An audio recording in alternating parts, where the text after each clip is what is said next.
أعوذ بالله من الشيطان الرجيم. بسم الله الرحمن الرحيم.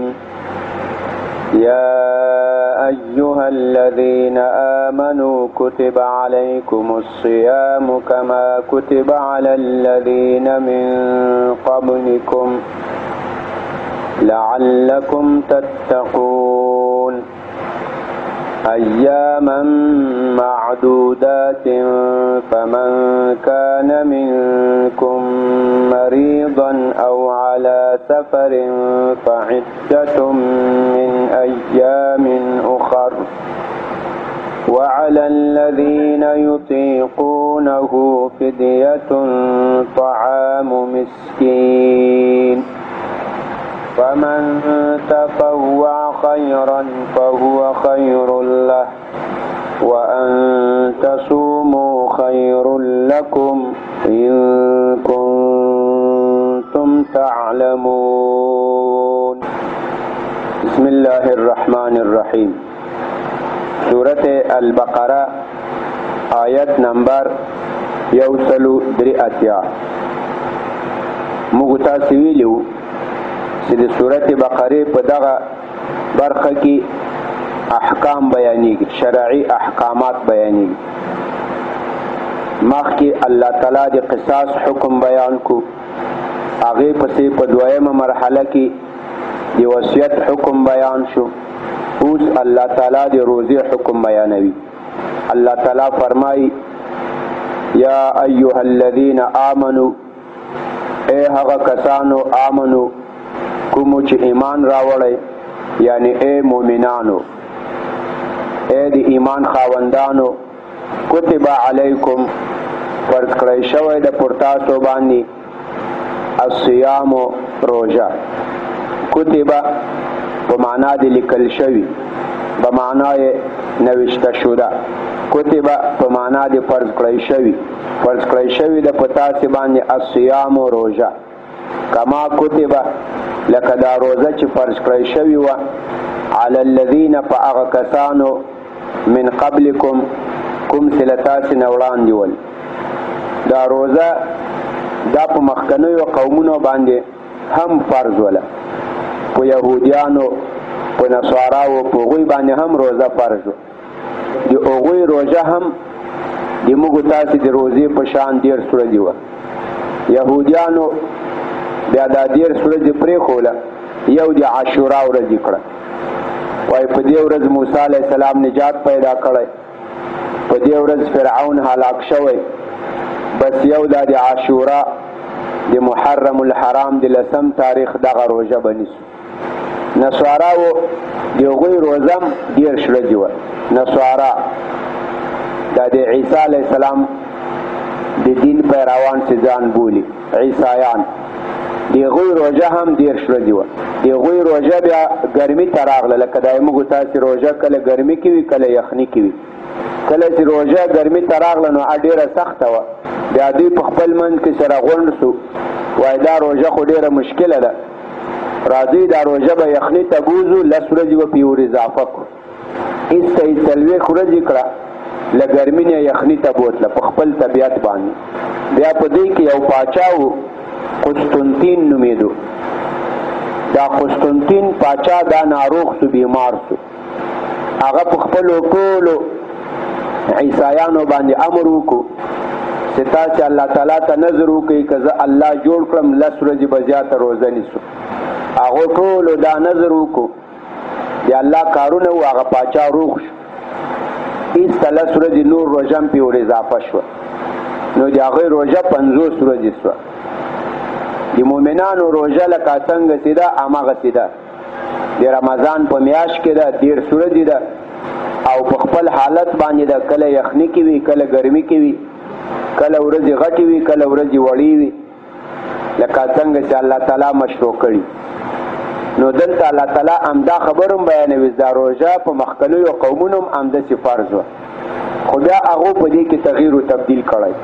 یا ایها الذین آمنو، ای هغه کسانو کومو چې ایمان راوړی، ای مؤمنانو، ای د ایمان خاوندانو، کتب علیکم الصیام فرض کړی شوی د په تاسو باندې روژه کما کتب لکه دا فرض شوی و دا لیکل شوی و علی الذین فهغه کسانو باندې من قبلکم کوم چې له تاسو نه وړاندې ول یهودیان نصارا په هغوی هم دغسې روژه وه دا روژه ولې فرض کړی شوي لعلکم تر څو پورې تاسو تتقون پرهیزګاران شئ تر څو تاسې پرهیزګاران شئ روژه صیام یا صوم دا په لغت کې مطلق ځان بندولو ته وایي ځان بندول که خوراکي که چښاکي که خبرې له هر شي نه ځان بندول دې ته صوم وایي دا لغوي معنا مطلق امساک مطلقاً خود را بند کردن ایره صوم میگه روژه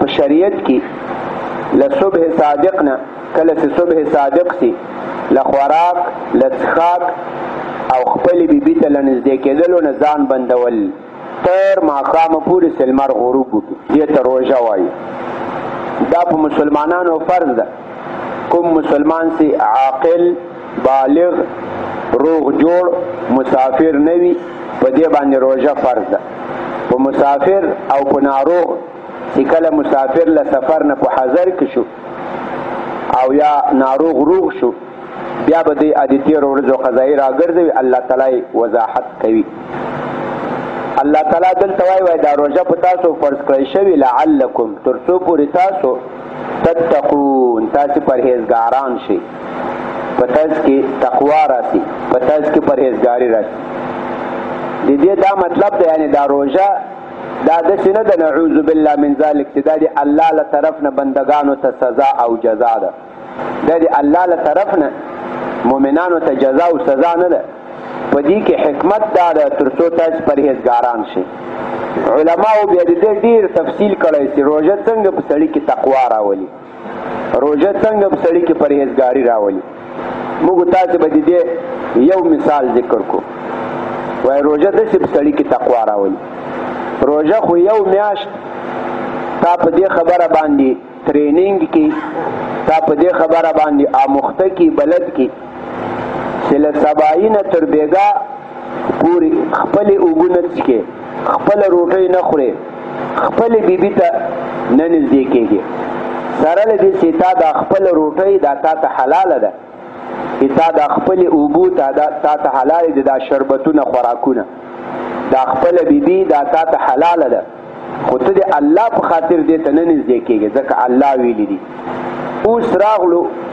چې یوه میاشت روزه ختمه شوه پردۍ روټۍ ته راغلې پردي شربتونو ته راغلې پردي خور لور بیبي ته راغلې خپل خوراک څښاک خو په تا باندې حلال وو خو د روژې له وجې نه حرام وو دا پردی خوراک پردی څښاک پردی خور لور بیبي دا خو په سړي باندې ډبل حرام ده یو خو پردی ده او بل د روژې له وجې نه حرام ده نو تاسو له یو حرام نه ځان ساتل له دوه حرامو نه خو بلکل ځان ساتئ له ډبل حرام نه خو بلکل ځان ساتئ بیا سړی پردي خوراک څښاک ته هم لاس نه درازوي دی وایي یا الله ما د تا لپاره یوه میاشت خپل نه دي خوړلي اوس به دې بل څنګه خورم بیا پردی خور و لور ته هم غلط نظر نه کوي یا الله ما د تا لپاره خپلې بیبي ته د تا د رضا په خاطر نزدېکت نه کول اوس به پردی بیبي خور لور ته غلط نظر کوم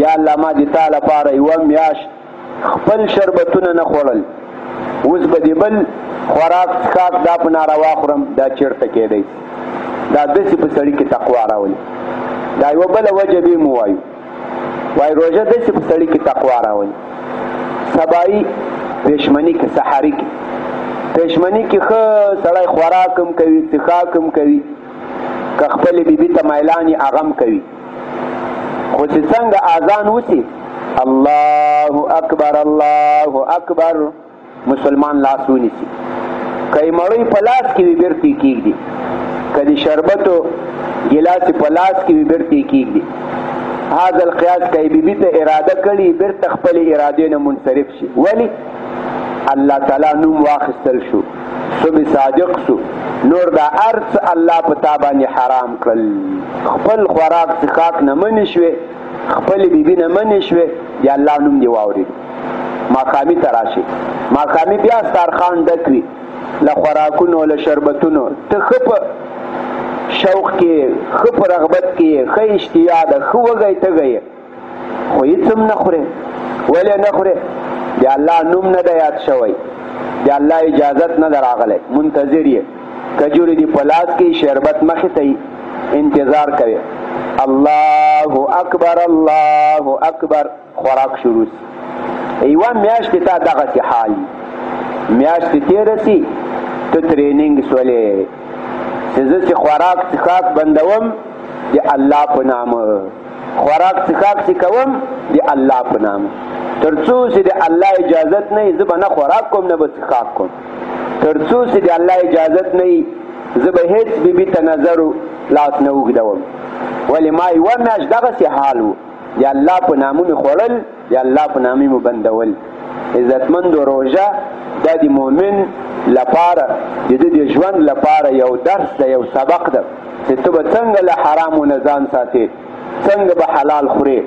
یعنې ته به هر چېرته چې خوراک کوې څښاک کوې د الله په نامه، د الله په اجازت، د الله په حکم، په خپله خوښه په طبیعت به هېڅ نه خورې نه بې څښې.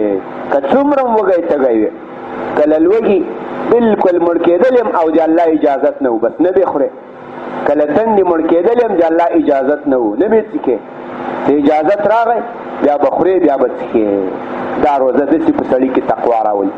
نو دا داسې نه ده چې دا الله بندگانو ته جزا سزا ورکوي، بلکې دا د الله تعالی له طرف نه موږ تاسې ته د تقوا پیدا کولو یو ذریعه او طریقه ده. لعلکم تر څو پورې تاسو تتقون پرهیزګاران شئ. ایامن، ایامن دا منصوب ده په کتبه، فرض کړی شوی ده په تاسې باندې دا روژه. ایامن په یو څو ورځو کې، فی ایامن دا به ظرف شي یا دا منصوب ده په فعل محذوفه. صومو ایامن، تاسې روژه ونیسئ ایامن ورځې معدودات. معدودات دا جمع ده، د جمع لفظ ده، مفرد معدودتون راځي. معدودتون دا صيغه د مفعول ده په معنا د شمیرل شوي، شمرده شده. هغه شی چې هغه په حساب کې راځي.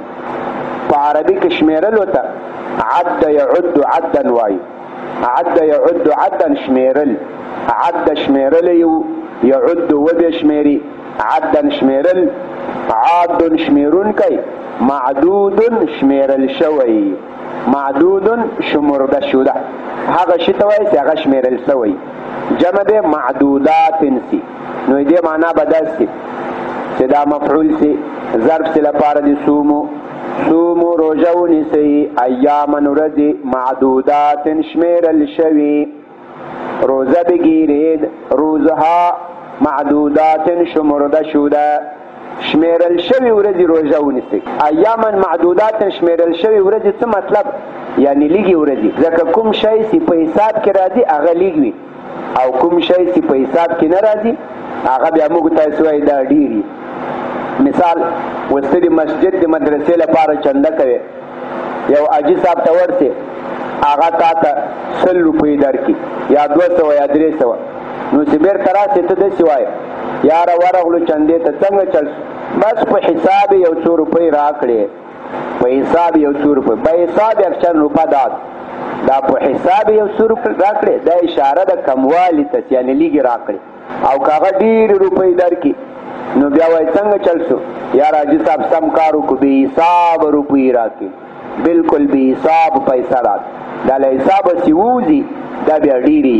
نو الله تعالی وایي روژه ونیسئ په ورځو معدودات شمیرل شوو کې، یعنی لږو ورځو کې. 10 ورځې خو لږې دي، 10 ورځې دومره نه دي. فمن کانه موږ تاسو ویلي وو چې روژه په هغه چا فرض ده چې هغه روغ وي یا په کور وي. الله تعالی اوس دا حکم بیانوي. فمن نو هغه کس کانه چې هغه وي منکم د تاسو نه مریضا هغه وي ناروغ، او علی سفر یا په سفر باندې بیمار وي ناروغ وي. دلته په قرآن کریم کې جای په جای باندې تقدیرات دي. تقدیرات دا مطلب یو څه ټکي به ته له ځانه ورسره ږدې بیا به دا د قرآن کریم معنا جوړېږي. دا قرآن کریم د دې علماو د اعجاز مختلف اقسام بیان کړي چې قرآن معجزه ده. بعض علما داسې وایي دا قرآن ترجمه او تفسیر چې ته کوې یا دې په معنا کې سوچ کوې، دا قرآن دې داسې نه پرېږدي. قرآن تا ذهناً له ځان سره مشغول ساتي. ته به دا قرآن کې مشغول یې چې په دې کې دا ټکی حذف شوی ده، په دې کې دا ټکی داسې شوی، په دې کې دا شوی، په دې کې دا شوی. دې ته دې نه پرېږدي چې ته قرآن اورې او کلار ویده یې. نه له دې سره به مصروف یې، له دې سره به ذهناً مشغول وې، په ذهن کې به په دې کې تقدیرات جوړوي. اوس دلته هم تقدیر ده. فمن نو هغه کس منکم چې تاسو نه کان چې دی وي مریضا ناروغ او علی سفر یا په سفر باندې فافطر بیا دی روزه وخوري نو د افطار وکړي. نو هغه کس چې له تاسو نه ناروغ وي یا په سفر وي فافطر دی افطار وکړي. دا فافطر دلته حذف ده. فعليه دلته بیا تقدیر ده. نو پر ده باندې لازم ده عدتن شمیره من ایام یورزو اخر نورو. مثال ته په سفر باندې روان شوې لدیجې نه لاهور ته بیرته راتلې، لس ورځې دې په دې سفر کې ووتې. دا لس ورځې تا ته جواز شته چې ته دا روزه وخورې، خو دا حساب به نیسې. بیا د دې په حساب به د نورو ورځو ته همداسې قضایي راګرځوې چې رمضان ختم شو په بله میاشت کې، په شوال کې، په ذوالقعده، په ذوالحجه، هره میاشت چې تا خوښوي د دغو ورځو حساب په تا لازم ده. فمن نو هغه کس کانا چې دی وي منکم د تاسو نه مریضا ناروغ، پس او کسی که باشد الشما مریض او علی سفر یاوی په سفر باندې فافطر بیا دی افطار وکي. دا تقدیر مر سره کې خودل بیا دی روزه وخوري. فعدتن دلته بم علیه نو پر د باندې لازم ده عدتن شمیره من ایام دی ورځو اخر نورو دی به بیا د نورو ورځو شمیره هغه په ده لازم ده. په همدغو حساب په همدغو شمار به دی روزه نیسي. مریض څنګه مریض وي، څنګه ناروغ وي دی روزه خوړی سي. هغسې ناروغ وي چې دی یو حاذق ډاکټر ته ورسي، سند یافته سپیشلیست. هغه ډاکټر د ده معاینات وکړي، هر څه دی وګوري، ورته وایي ته به روژه نه نیسې. ډاکټر سند یافته وي یو، او بل مسلمان ډاکټر وي، فاسق فاجر نه وي، ځکه هغې سره خدای ته د روژې غم نشته. چې مسلمان وي له الله نه یریږي، هغه درته وایي چې ته روژه مه نیسه، روژه تا ته تاوان لري، بلکل ته بیا روژه خوړی سې. دا یو. یا خپله د روژه ونیوله، ته پوه شوې چې زه کمزوری شوم او بیماري مې نوره پسې زیاته شوه، په ځان خپله پوه شوې چې دا د دې روژې له وجې ما ناروغي زیاته شوه، ورځ په ورځ زیاتېږي، په ځان پوه شوې، ته بیا بلکل روژه خوړی سې. او له دې نه غیر چې سند یافته ډاکټر نه یې درته ویلي سپیشلیست، او خپل روژه په تا هېڅ تاثیر نه کوي، بیا به سړی روژه نیسي. دا بیا ناروغي نه ده. هسې خو هر څوک لږ معمولي ناروغ وي، کله سړی زکام وي، کله بازار کې ډېر وګرځي، سر یې وخوږېږي، کله ډېر ستومانه سي، کله په مثال په پېشمني باندې ډېر خوړلی په ګېډه کې ګړبړي. دا ساده ناروغیو له وجې نه به روزه نه خورې. دا دوه خبرې ضرور دي. یو سند یافته ډاکټر درته وایي، پرهیزګاره ډاکټر، او بل خپله په ځان پوه سي چې دا د روزه مې ونیوله، ناروغي مې سوا شوه، زه کمزوری شوم، او که دا روژه نیسم نور هم پسې کمزوری کېږم، بیا ته روژه خوړی سې. سفر داسې نه ده چې ته له دې نه بوټ ته روان سې، یا اشنغرۍ ته، یا قصه خواني ته، یا نوښار ته، او ته بس روژه وخورې. کم نه کم دا سفر هغه به دا 15 کیلومتره دومره اندازه سفر به ته کوې، بیا به تا ته د روژې خوراک دا به جایزېږي. کله دې نه کم و نږدې مسافه کې په دې کې بیا ته روژه نسې خوړی. وعلى الذین یو بل حکم بیانېږي، او په هغه کسانو باندې یطیقونه. د دې آیت 3 تفسیره سوي. یطیقونه اوله معنا یې داسې سوي، دا معنا بیا منسوخ ده. اوله معنا کوو دا منسوخ ده. په ابتدا کې دا روژه اختیاري وه، کوم کسانو چې به د روژې نیوللو طاقت هم درلود او د فدیه د روټۍ ورکولو طاقت به هم درلود، نو هغوی ته الله تعالی اختیار ورکړی و چې تاسې روژه نیسئ او که فدیه ورکوئ. نو دا آیت په هغه اعتبار باندې دا معنا کوو. وعلى الذین او په هغه کسانو باندې یطیقونه چې هغوی طاقت د روژې لري، توان و قدرت د روژې لري، په هغوی باندې لازم د فدیه فدیه. فدیه څه شی ده؟ طعام مسکین، هغه روټۍ ده د مسکینانو.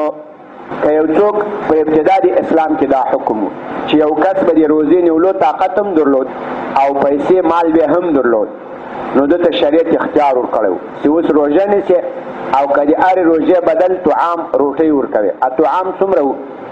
یا د غنمو نیمه پیمانه چې تقریبا 2 کیلو غنم کیږي، او د غنمو نه غیر د اوربشو، د جوارو، د کجورو، د ممیزو د هغې بیا مکمله پیمانه چې تقریبا 4 کیلو کیږي. دا به د هرې روژې په بدل کې مسکینانو ته ورکوې، بیا روژه نیولل لازم نه و. دویم تفسیر وایي دلته لا پکې مقدر ده. وعلى الذین او په هغه کسانو باندې لا یطیقونه چې هغوی طاقت د روژې نه لري، یي روغ جوړ خو د روژې طاقت نه لري، بوډاګان وي، شیخ فانی وي، نور قریب وي چې وفات کیږي، نور روغ جوړي خو روژه نسي نیولی.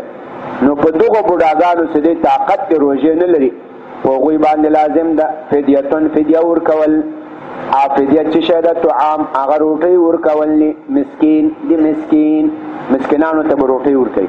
نو کوم شیخ فانی چې روژه نیولی نسي، نو دی به د خپلې روژو حساب کوي، د هغې بدل کې به هغه طعام ورکوي، یا نیمه پیمانه غنم یا یوه پیمانه اوربشي، جوار، کجوري، ممیز. دا درېیمه معنا وایي دلته په خپله دا یطیقونه باب د افعال ده. اطاق یطیق اطاقتا وایي دا حمزه لپاره د سلب ده. باب د افعال کله راځي چې حمزه لپاره د سلب سي، لکه اشکیته یعنی ازلتو شکوته، ما د ده شکایت زائل کو. نو اطاق یطیق معنا ده مسلوب عنه الطاقتو، لچانه سي طاقت سلب شوی وي، لچانه سي توان و قدرت د روزې اخیستل شوی. دا درېیمه معنا سوه. لام مقدر نکړه لا یطیقونه، دا غباب کې دا حمزه لپاره د سلب سوه. معنا دا درېیمه او دویمه دواړه یو شو. وعلى الذین او په هغه کسانو باندې یطیقونه چې دوی مسلوب طاقت د روژې وي. په دې باب د یطیقونه کې معنا د سلب، معنا د نفي معتبره کړه. او هغه کسان چې له دوی نه طاقت د روژې سلب شوی وي، طاقت او توان د روزې جنې اخیستل شوی وي، الله د دې طاقت او توان ختم کړی وي. فدیتون په دې باندې لازم ده فدیه ورکول. دا فدیه څه شی ده؟ طعام مسکین، هغه د مسکین روټۍ ده. فمن تطوع خیرا، تطوع په خوښه باندې یو کار کول، د زړه په طبیعت باندې یو کار کول په رضایت سره. ومن تطوع څوک د زړه په خوښه وکړي خیرا یو نیک کار، روژه ونیسي، نفلونه وکړي، صدقه ورکړي، فهو خیر له، دا ډېر غوره ده د لره.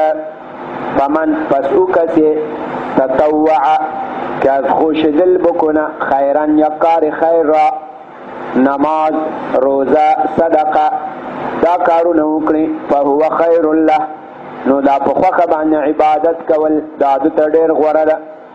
وان تصوموا خیر لکم، او دا چې تاسې روژه ونیسئ خیر لکم، دا ډېر غوره ده تاسو لره. ان تصوموا دا ان به مصدریه سي، تصوموا به په تاویل د مصدر مبتدا سي، خیر لکم به خبر سي. صومکم خیر لکم، روژه نیولل د تاسو خیر لکم، دا ډېر غوره ده تاسو ته. ان کنتم تعلمون، که چېرته تاسو پوهیږئ، که تاسې پوهیږئ نو دا روژه نیولل دا تاسو ته ډېره بهتره ده. هم د ایمان او د عقیدې په حساب ډېره بهتره ده. عبادت ده، اطاعت ده. په دې کې د سړي نفس هغه کمزوری سي، په دې کې شیطان هغه کمزوری سي، نو په سړي کې تقوا پرهیزګاري راسي. او بل ظاهرا د د جسم په اعتبار هم دا ډیر لوی صحت ده. نن سبا که تاسو سوچ کړئ اکثر د موږ تاسو دا ناروغیانې هغه له ډیر خوراک نه وي، که بلډ پریشر وي، که شوګر وي، که نور د معدې تکلیفونه وي، که دا څه تکلیفونه وي هغه له ډیر خوراک نه وي. روژه نیولل دا مسلمان ته دا ډیره زیاته فایده لري. تر همدې پورې بس ده. سبحان ربک رب العزة عما یصفون وسلام علی المرسلین والحمد لله رب العالمین. یا الله دا ترجمه او تفسیر خپل حضور کې قبول او منظور کړي. که څه زیادت و نقصان سوی ته موږ ته معافي وکړي. د نیکو اعمالو توفیق هم نصیب کړي. د تا د عبادت او اطاعت توفیق هم نصیب کړي. یا الله اسلامی ملکونو کې امن و امان راولې. کافران ظالمان کوم سے اسلامی ملکونو کې شر و فساد غواړي ته نیست و نابود و تباہ کړي. یا الله مسلمانان د تاریخ کلمې ورونه جوړ کړي. دا نفاق او شقاق د مسلمانانو له مابین نه وباسي په خپل فضل و کرم سره. یا الله څوک چې تا د دین خدمت کوي هر چیرته سوي په هر نامو باندې سي، یا الله ته حافظ ناصر مددگار شي. څوک چې یا الله تا د دین مخالفت کوي هر چیرته سي په هر نامو سي، یا الله ته نیست نابود تباہ برباد کړي. وصلی الله تعالی علی خیر.